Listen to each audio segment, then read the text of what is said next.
নমস্কার বন্ধুরা, স্বাদের খোঁজে ইউটিউব চ্যানেলে আপনাদের সকলকে স্বাগত। আজকে নিয়ে চলে এসেছি আরেক ধরনের রেসিপি। চলুন দেখে নেওয়া যাক। বাড়িতে বেশ কিছুটা মাছের ডিম ছিল।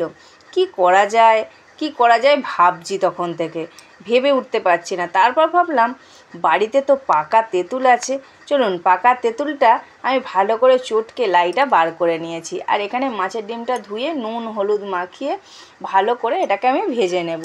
দেখুন ভেজে নিয়ে আমি টুকরো টুকরো করে কেটে নিয়েছি। আর কড়াতে অল্প সর্ষের তেল দিয়ে তাতে একটা লঙ্কা ছোট ছোট করে চিড়ে আর 5 ফোড়ন দিয়ে ভালো করে ভেজে তেঁতুলের লাইটাকে জল দিয়ে একটু গুলে ওটাকে দিয়ে দিলাম।